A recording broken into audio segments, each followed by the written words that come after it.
You ain't gotta say my name. You ain't gotta say my name. And you ain't gotta say a thing. Just know that I am here. And you ain't gotta say my name. You ain't gotta say my name. And you ain't gotta say a thing. Bring us in. Hey, I just want to welcome back to the Good Leader podcast, and I want to welcome our guest, Dr. Dave Millard. And today we're gonna have an interesting conversation about men's health, fitness, and just some of our journeys in life. I appreciate him being our guest. We got to use this spot. It looks unfamiliar from the studio. It's the Gain Station out here in the Atascadero. So thankful to them for letting us use it. And when did you guys open up? Was it 2-3 months ago? So June 2nd was our soft opening. Yeah. And you know, it's always good to see people in their community bringing something good like a gym or something like that. Physical fitness. That's my big thing. So go ahead and want to introduce yourself and get into your doctor title. All right. So yeah, I'm Dave Miller. I'm the manager here at Gain Station. Yeah. And I know you want to hear the Dr. Dave story.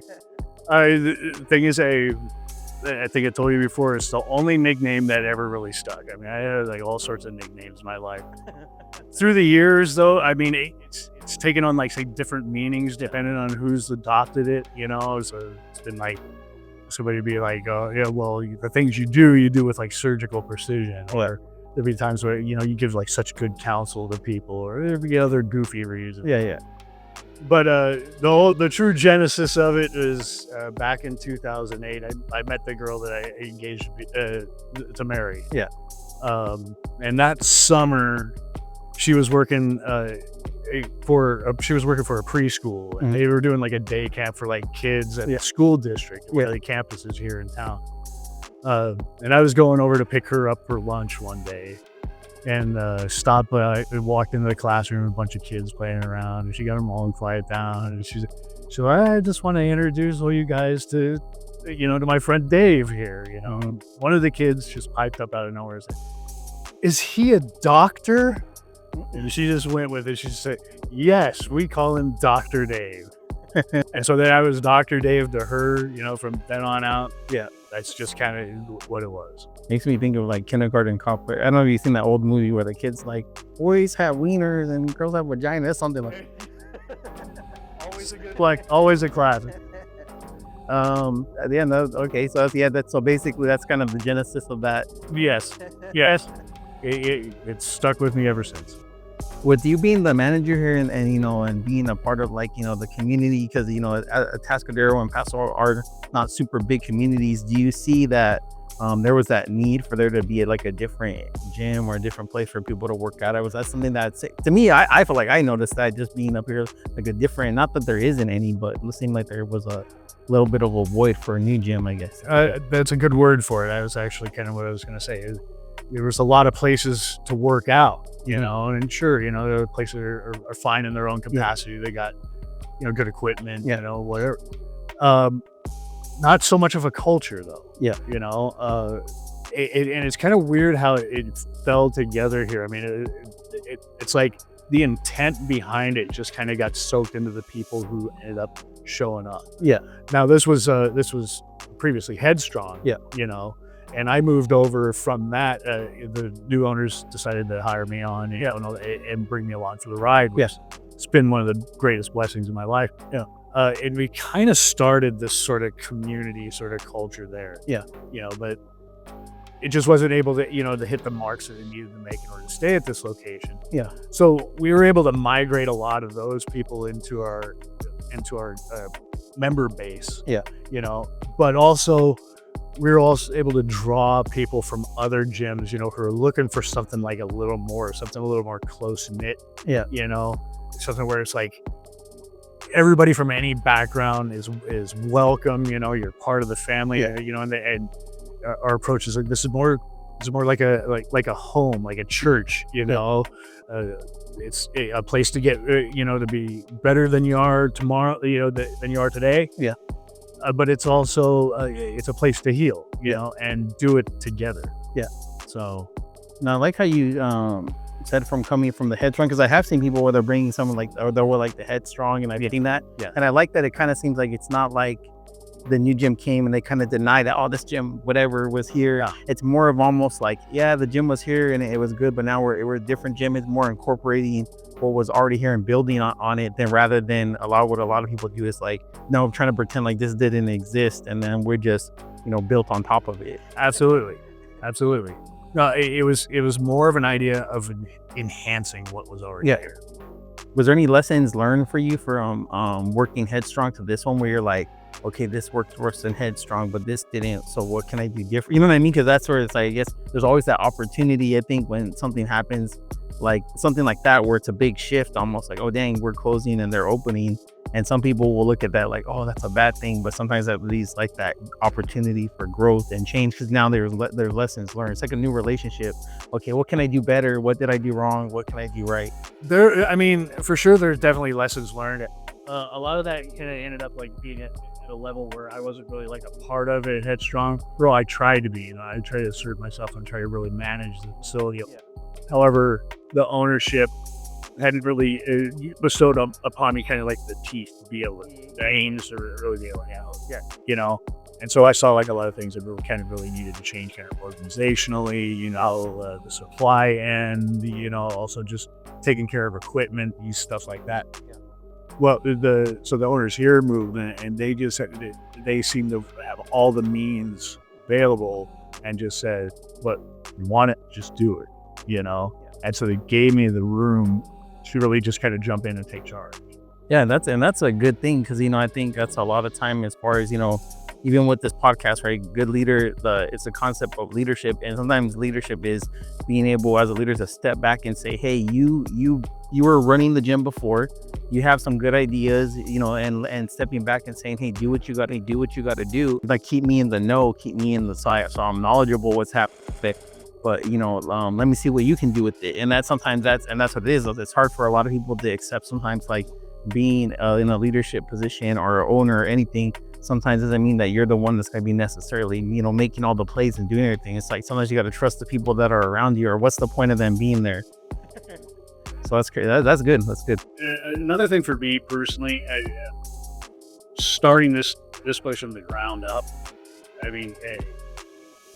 it's a whole new level, like personal investment, because, I was scared like the whole time to remodel and bring in the new equipment. I got my hands in possibly assembling like 90% of the equipment in here. So it's like helped to what it is now. And so it's the love for it, it means a lot. You got the skin in the game for it. And that's what I mean. When me and you started talking, I couldn't tell, like when you say, like Grano, when you told me you're like, oh, I'm not one of the owners, I said I couldn't tell, because like what I see you going around cleaning and doing a lot of stuff, paying attention, things that a lot of guys wouldn't do, like just like, oh, you're just a worker, you know what I mean? Like you don't really see that. You kind of see like a more of a personal investment from you. That's how I was like, that's the way you act, like it's that ownership of it. And I like that, that's what made me like be like, hey, this dude's always over here. He'll help with the equipment, he'll open the thing, it looks like you're willing to do any part of anything, you know what I mean? Absolutely. You can fill in a lot of those areas. Yeah, maybe because over the years I feel like I've developed kind of like multifaceted skills, across the board. And so it's like I can really just adapt to just about anything that's thrown at me, and I've been able to prove that pretty well. That was good. What is your thoughts on, because I noticed that a lot of like young men coming in here working out and the physical fitness aspect. What is your thoughts on as far as like men nowadays and the physical fitness part? Because I feel like there's two different camps. There's the camp that's kind of like, well, just let everyone be how they want to be and this and that. But then at the same time, they're complaining about, multiple things going on with them. And then there's the other side of it where it's like, hey, you need to go and, put in some hard work and work out or challenge yourself in some way. And I always tell people it's not even about like just coming to the gym. Like if you want to run or go hiking or do something, but you need to do something. You know what I mean? You need to do something that's a little bit challenging to you. And that's kind of how you build upon being like kind of a man. What's your thoughts on that and what you've seen so far in the fitness industry? I think it's very important for young people to really kind of start down the physical training sort of path. The way I see it is the first thing that you're given in life that you ever really kind of know how to use, it's just your physical ability. Yeah. So develop that. It's a foundation for everything you ever do, and then when you have that rolling right and it's ticking well, and it's all about it, everything else tends to fall into place. I mean, foundation for mental health and for spiritual health. Yeah. It definitely gives you like a place to build upon. And I know you mentioned it to me before about with your dad being, he was a Marine, right? You said, was that a big part in like how you started getting into fitness? And I kind of bring that up to bring the fact of like how the role that like men and fathers and male figures play in people's lives, where people sometimes don't want to, not that they don't acknowledge it, but they try to deny how much of effect it plays into, where guys that you see, I guarantee most guys that are probably pushing us a little bit probably had someone that either pushed them a little bit or something that kind of pushed them in that direction. So I think when you start out that way, because when I was young, my older brother, it was always my dad, dude, wake up, make your Marine Corps, tell the spouse, push-ups full of sit-ups, all sorts of. I remember younger, you kind of like resented a little bit. Yeah. Oh, Dad, come on. I'm not a devil's dog, Dad. But you start out, even early, you start to see how it actually pays dividends. Yeah. And then, but you also learn early that you'll say something that I'm not going to be able to dodge anyways. We might as well just take business. Yeah. And so you start learning some of those principles. Yeah. There are some things that you just have to do. Yeah. And that's where it's like you start to rely on motivation and discipline, stress coming into play. So I go through, well, this, no matter what, this is going to serve me. Yeah. So I should actually keep up. Yeah. 100%. Yeah, because the motivation, that's like, it's like, I know one of the terms now, everyone's like, I'm locked in. And I guess because of being older and probably being like, I look at it like, okay, well, don't lock in for a summer, lock in for years, lock in after you have kids, lock in after you're in a relationship, because you see people locked in, but as soon as something changes in their life, then they ain't locked in no more. You know what I mean? It's like, well, I got a girlfriend now, so now I don't have time to work out, or my things aren't going my way. So, and that's where the discipline comes in. It's like, no, it's like that you're supposed, if you're gonna be that way no matter what, like whether you're tired, whether you're, because I see it. I mean, when I tell them there's days I'm like, okay, it's been a long day, but it's like become part of me now, my habit, right? And I see a lot of other people where it's like, you can tell it's not their best workout, or they're not, but they're here, they're still, and that's it. It's consistency and discipline. Yep. Yeah, that's good. Motivation is sweet. Yeah.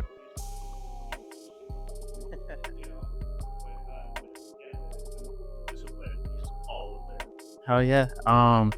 What would you say, what is your kind of, I guess, opinion on the state right now, of like for men's mental health, or anything going on right now? Do you think, to me, I kind of feel like it's getting better than it was before, because I think for the couple years with I feel like the last administration seemed to be a big push on being like, they wanted guys to be weenies, and you know what I mean, and basically feminize us in a way. And I feel like now the shift is kind of changing to now where you see it's like, no, like that wasn't the way, you know what I mean? And I think you talked about it yesterday about things that were tried and true tests that have been tested, and then us trying to reinvent the wheel as people and say, no, we think we can do it better.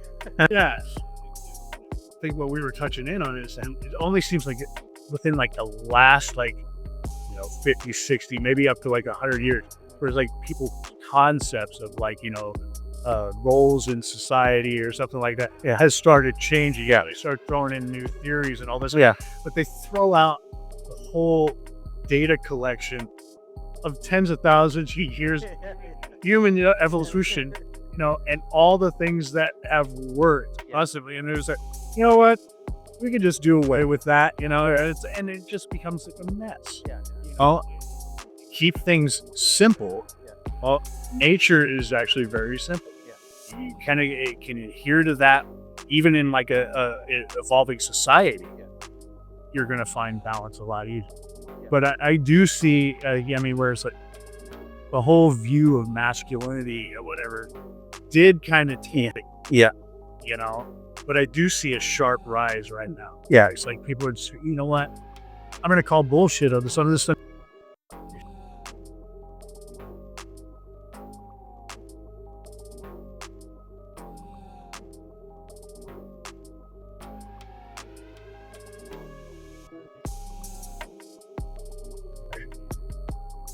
People ask me sometimes like why like I was told was it like it says like was the whole your whole podcast and brand geared towards like not liking weak men. I'm like, no, that's not what it is. I said it's like you want men to be masculine, assertive.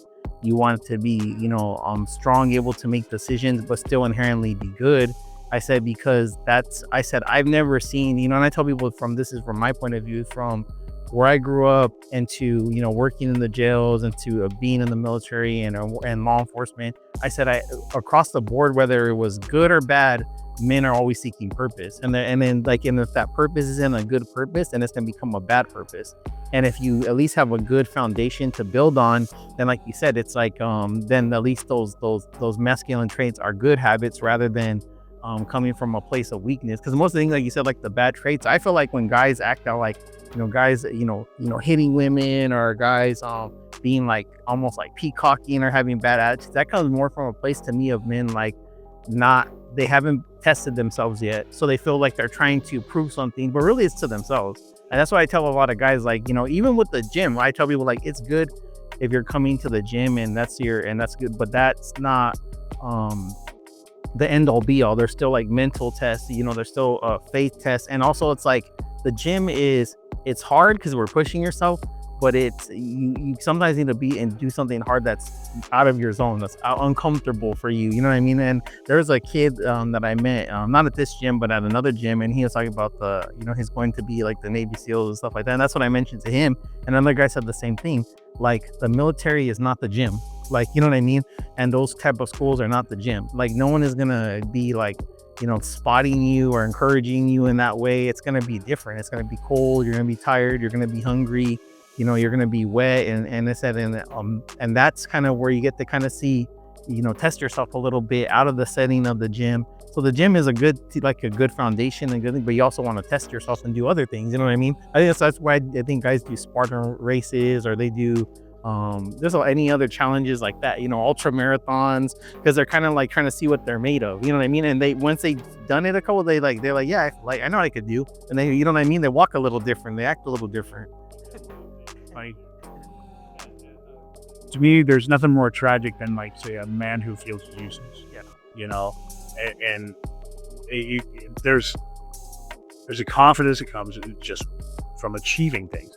You can start small, move on to bigger things, but the more you achieve, the more you're confident in yourself, and it doesn't necessarily have to mean that you have to be some kind of screaming bulk, of physical strength, but you have an inner strength, which does actually make you at peace with yourself, and so you can better negotiate the world that way. Yeah, one of the things I just I posted up was with Rampage Jackson's son, and I talk about it because it's a hot topic right now, right?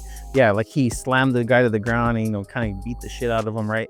And the guy was wrong for hitting him in the head with the beer can because it worked, whatever. But yeah, a lot of that, when you watch this guy did a good, kind of more in depth, kind of into it. And a lot of it came from, one, he was like listening to all the comments on social media, like they're calling him a bitch, he got punked, this and that. Which again, it's like, social media to me is it's a good and a bad platform. I've had mostly good interactions, but there's always people out there that are just negative and whatever. Like just like in life, you know what I mean? You can't really give people like that attention. And then from his dad's point of view, when his dad talked to him, it was also very much like kind of clowning him. You know what I mean? And you could see that all that hate and resentment was building up in him. Like it's like you lived in the shadow of your dad. You haven't necessarily maybe challenged yourself, or you feel like you haven't. So now it's like all that stuff is building up. Now this guy did something to you, and now here it is. Here's your chance to like, I'm gonna show these motherfuckers. And that's what I think he was saying, that like initially, like I'm gonna knock him out. Which is crazy, right? You're like, okay, this dude, that as a man, I think that's a lesson you need to learn. Like when someone does something to you, and it's like if you're gonna, you can fight and you can walk away and be respectful. Like, hey, you know, I kicked his ass, okay, without hurting him and like I'm putting you in the hospital type ways. And like, but from his, that kind of seemed more like, you know, very emotional, very like someone who's trying to prove something, someone who just basically got, you know, what do they say, crashed out on social media. And it's sad because you look at it and it's like, dude, you probably ruined your life for a certain amount of time, who knows how long, and you ruined this guy's life for a certain amount, and all for what? Because your dad clowned you in social media, you know what I mean? Fucking, you know, because it's calling you a pussy. Like, it doesn't make any sense, you know what I mean? Trying to prove yourself in the wrong way. Yep. Have you found yourself in any, I don't know if there's any life lessons that you've learned growing up, because you're from around here, right, around this area? I was born and raised in Long Beach. Yeah. On the east side. Oh, Long Beach, fucking Dogtown gangster. Yes, dude, imagine a very interesting place for a couple. Yeah, we're gonna say that's like, yeah. I've never heard that of this thing. Yeah, East Side Long Beach. So it was interesting growing up. Yeah. My family, we ended up moving up here my freshman year of high school. Yeah. You know, graduated high school. I moved to Arizona for college for a while. Came back. Yeah. I left for Texas for a little bit. Came back. For some reason, just it kind of just feels like home. Yeah, for you. Yeah. Even though, you know, we can talk all sorts of shit about California and, you know, how pricey it's becoming and stuff like that. This area, it seems to call me back. Yeah. And so, what would you say? What were some of the biggest things through in all those different like transitions from going from Long Beach here to Arizona and different things, like lessons you learned along the way? That if you were to talk to like, I don't know how this guy worded it. What would we give advice to younger men as older men about things we went through? Like, what would you tell them about all your kind of journey to where you're at now? And you still have to keep getting up every day. You know, giving up isn't an option. It's not an option that God gave. Yeah. You know, so I mean, you do kind of have to hear that. You know, you're supposed to persevere. Yeah. You know, God wants you back. I mean, it's your time. You know. Yeah. That's up to Him. You know. So you just have to remain on your feet. Yep. You know, and adapt to what becomes at you. We were all given those types of gifts. You know, some people never get a chance to use them, or they're even resistant to try. You know, but you can adapt and basically overcome, you know, anything that gets thrown against you. Yeah. You know?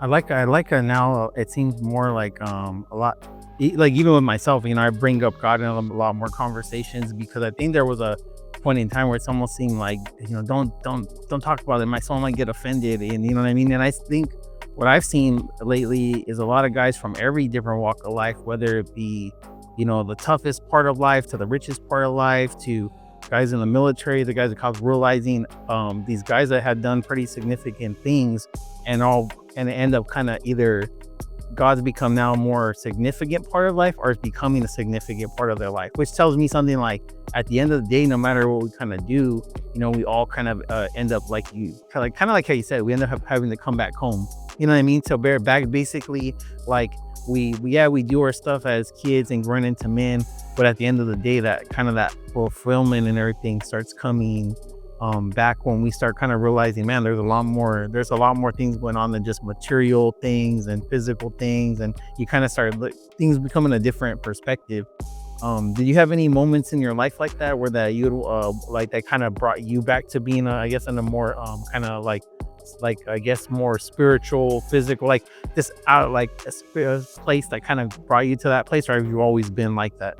So I've had different periods. You know, I had a good long stretch where I never doubted God was there, but I really didn't like it.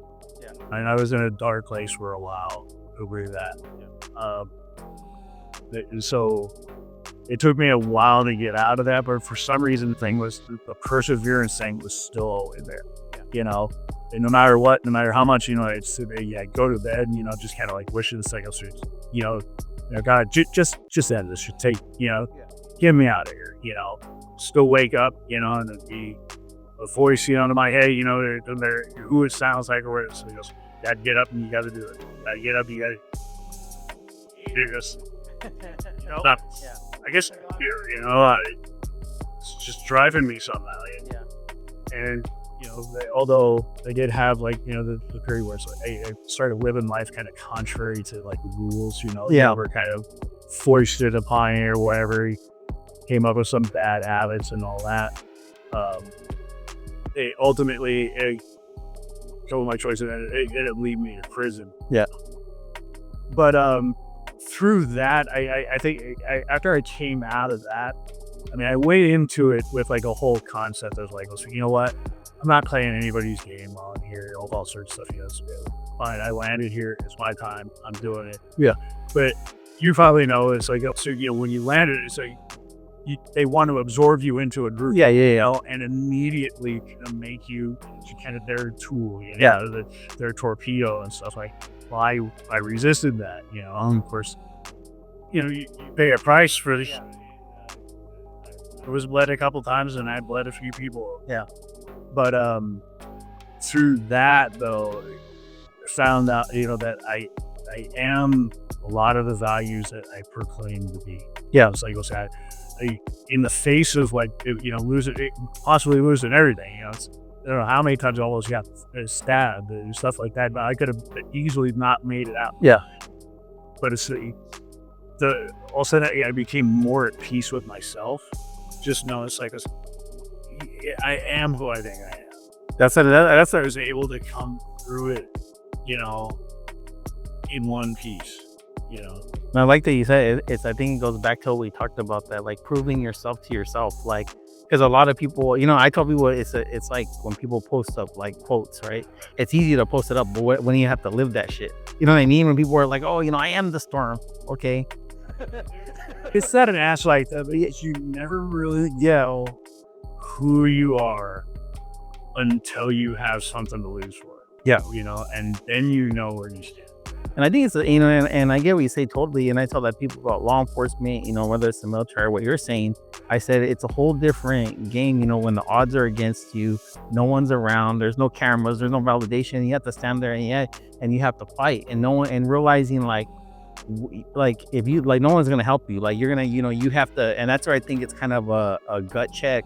It's a courage. It kind of tests your heart a little bit and things like that. But when you go through stuff like that, you walk with a different confidence, because now you're like, if I could do this with no one around, what can I do? You know what I mean? Like, and you know, it kind of makes you, I think it puts a lot of things in perspective. And I can imagine, you know, the you know, jail and prison environment, and like any of those environments, again, it's like you're surrounded by guys trying to, again, prove themselves. They're trying to get you involved in their purpose. You know what I mean? I mean, the good thing is you're able to, you know, get away from a lot of that. Because, you know, what I saw with a lot of, and I still see, is a lot of these kids that get caught up in that, it's like they end up like not being able to, because not even out of like, it's not even out of like wanting so much, I think, to be part of it. I think they end up in the position, kind of like you said, where they end up having to fight and defend themselves. And as you fight, you're stuck. It's like there's like a no-win situation, right? What do you do? Become a victim or attack? You know what I mean? And sometimes you're like, well, I'm gonna attack. So no one wants to be a victim. So you gotta stand your ground. Yeah. You are just weak tool. One thing I noticed, having gone into prison and just being older, what I know is so many young people will go in there first, and they're at the point in their life where they actually don't really have a place that's covering. You know, and so in order to even just, you know, feel safe at all, I mean, they'd have to draw an identity from something. Hey, we'll take care of it. We'll give you all you need. You can't do it on your own. Yeah. You know? Whereas like goes, look, enough of life as I go through, you guys. Yeah, I mean, I'm not impressed by you at all, but hey, maybe I walk out of this, maybe I don't, but I'm gonna walk out of it again. Yeah. Like, it was through that I transitioned from like a period of like, you know, just begrudgingly waking up every day. Yeah. You know, I hate this. So yeah, to find myself where I reconcile a couple things. Waking up every day and going, God, just be with me through this, you know, each day. No matter what happens, you know, just either. You might have went through the Tony Soprano shit where he says, "I didn't know I wanted to live until they tried to kill me." The sitter, yep. You know what? Yeah, but this No, that's what he says. I don't know if you watched it. He's like going through a depression, and these guys try to kill him. And I think he says it a little bit different, but they try to kill him, and he ends up still fighting, right? Fighting and killing the guys. And then he says that, like, it's something along those lines, like, I didn't realize how much I want to live until they try to kill me. And then you kind of see, like, I'm not ready to die, even though, like, you said something, you're like, man, fuck it, I don't want to do this. But then when it's actually happening, you're like, never mind, you know. I mean, I accept it. It could go either way. Yeah. But, you know, just as long as you're there with me, I'm good. Oh yeah, the show's badass. I don't know if there's anything else you want to particularly touch on before you wrap it up. But I think that's I like that. That's a good. I think a lot of young men can like live, and older men, if they haven't, if they feel, because you still run into people like that where they still feel like lost and not having a purpose. And I think it comes down to what we're talking about. When you don't have those moments in your life, it's like, and it's not that you need to be in a fight or life or death situation, but a little bit uncomfortable, a little bit challenged, a little bit like do something, you know what I mean?